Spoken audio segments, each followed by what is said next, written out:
दोस्तों, जब आंध्र प्रदेश और तेलंगाना अलग हुए तो यह डिसाइड किया गया कि आंध्र प्रदेश को अपनी राजधानी बदलनी होगी, क्योंकि हैदराबाद तेलंगाना को दे दिया गया था। अब आंध्र प्रदेश के पास 10 साल का समय था अपनी नई राजधानी बनाने के लिए। और 2014 में इस वक्त पर चंद्रबाबू नायडू आंध्र प्रदेश के मुख्यमंत्री बने और उन्होंने नई राजधानी किसी मौजूदा शहर को नहीं बनाया, उसकी जगह एक ग्रीनफील्ड सिटी बनाने का फैसला किया। ग्रीनफील्ड सिटी यानी वहां पर पहले से कोई शहर या गांव मौजूद नहीं था। आंध्र प्रदेश के तत्कालीन सीएम चंद्रबाबू नायडू ने कृष्णा नदी के किनारे नया शहर बनाने का ऐलान किया और इस शहर का नाम रखा गया अमरावती। अब इस शहर को बनाना इतना आसान नहीं होने वाला था, क्योंकि इस शहर को बनाया जा रहा था कृष्णा नदी के किनारे, जहां पर काफी उपजाऊ जमीन है और वहां पर 217 किलोमीटर में ये पूरी ग्रीनफील्ड सिटी बननी थी। तो वहां पर जमीन एक्वायर करना इतना आसान नहीं था, लेकिन वहां पर चंद्रबाबू नायडू की छवि के कारण और किसानों में उनके सपोर्ट के कारण ये काम उन्होंने सिर्फ 100 दिन में कर लिया। 100 दिन के भीतर ही 24 गांवों के 29,000 से ज्यादा किसानों ने उन्हें अपनी जमीन दान में दी। अब इस शहर को बनाने के पहले इसका डिजाइन तैयार करवाया गया। इसका डिजाइन लंदन और सिंगापुर की बड़ी बड़ी कंपनियों द्वारा इसका डिजाइन तैयार करवाया गया। फाइनली अब डिजाइन तैयार होने के बाद सरकार को सिर्फ इस सिटी को बनाने के लिए फंड इकट्ठे करने थे और इस सिटी को बनाने की कॉस्ट उस वक्त 50,000 करोड़ आ रही थी, जो कि राज्य सरकार अकेले नहीं कर सकती थी। अब इस शहर के लिए फंडिंग इकट्ठा करने के लिए राज्य सरकार ने नोडल एजेंसी बनाई। इसके बाद वर्ल्ड बैंक ने इस सिटी को $300 मिलियन देने का ऐलान किया, यानी कि 2500 करोड़ रुपए। दूसरी एशियन इंफ्रास्ट्रक्चर बैंक ने भी $200 मिलियन दिए और सिंगापुर की भी कई फर्म ने इसे बनाने में मदद की घोषणा की। इसके अलावा आरबीआई, केंद्र सरकार ने भी वहां पर इन्वेस्टमेंट किया और कई प्राइवेट कंपनियों ने भी इस सिटी के अंदर इन्वेस्ट किया।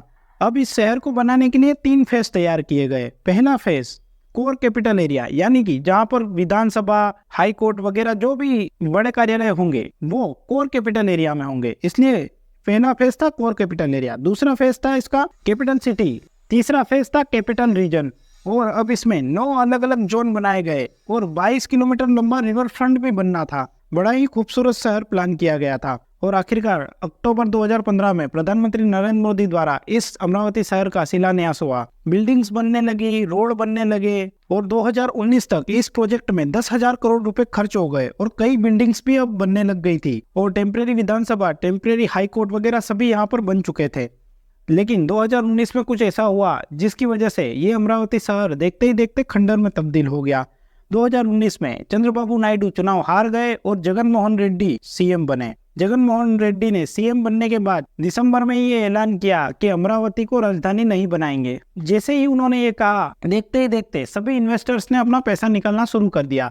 वर्ल्ड बैंक हो, एशियन इंफ्रास्ट्रक्चर बैंक हो या सिंगापुर की फर्म हो, सभी ने अपना पैसा इस सिटी से बाहर निकाल लिया। और जैसे ही फंड बाहर निकला, देखते ही देखते ये एडवांस सिटी एक खंडर में तब्दील हो गई और जो प्रोजेक्ट चल रहे थे वो भी बंद हो गए और जो बिल्डिंग्स बनी हुई थी वहां पर सिर्फ झाड़ियां और गंदगी फैलने लग गई।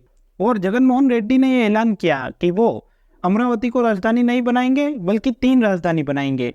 विधानसभा होगी अमरावती में, ऐसे राजधानी होगी विशाखापट्टनम और न्यायिक राजधानी होगी कुर्नूल। लेकिन अब तक उनकी राजनीति भी यहाँ पर डैमेज होना शुरू हो गई थी। उन्होंने इस प्लान को इसलिए बंद किया कि उन्हें लग रहा था कि इसका क्रेडिट चंद्रबाबू नायडू को जाएगा, लेकिन इस प्लान को बंद करने की वजह से खामियाजा उनको भी भुगतना पड़ा। 4 जून 2024 को आए रिजल्ट में जगन मोहन रेड्डी की पार्टी बुरी तरीके से हार गई और चंद्रबाबू नायडू की वापसी हुई। और चंद्रबाबू नायडू की वापसी होने के बाद उन्होंने पहला भाषण दिया, अमरावती राजधानी थी, अमरावती ही राजधानी होगी। उन्होंने शपथ भी अमरावती के अंदर ही ली और उन्होंने ये भी ऐलान किया कि पिछली बार वो सिटी को तैयार करने में लेट हो गए थे, इस बार वो 2.5 साल में ही सिटी को बनाकर तैयार कर देंगे। वैसे चंद्रबाबू नायडू ही वो शख्स है जिन्होंने हाईटेक सिटी हैदराबाद को बनाया है और चंद्रबाबू नायडू ने इस शहर को बनाने के लिए अपनी पहल को जोरों शोरों पे शुरू कर दिया है। उन्होंने कहा है कि वो वर्ल्ड बैंक और एशियन इंफ्रास्ट्रक्चर बैंक के पास वापस से जाएंगे और साथ ही उन्होंने केंद्र सरकार से भी एक इसके लिए स्पेशल पैकेज ले लिया है 15,000 करोड़ का।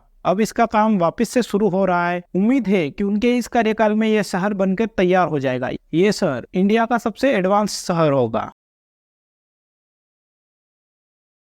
दोस्तों, वीडियो अच्छी लगी तो वीडियो को लाइक जरूर करें और अपने दोस्तों के साथ शेयर करना ना भूलें। आप में से ज़्यादातर लोगों ने हमारे चैनल को सब्सक्राइब नहीं किया है तो प्लीज़ सब्सक्राइब जरूर करें। ये हमें आगे वीडियो बनाने के लिए प्रोत्साहित करता है। धन्यवाद।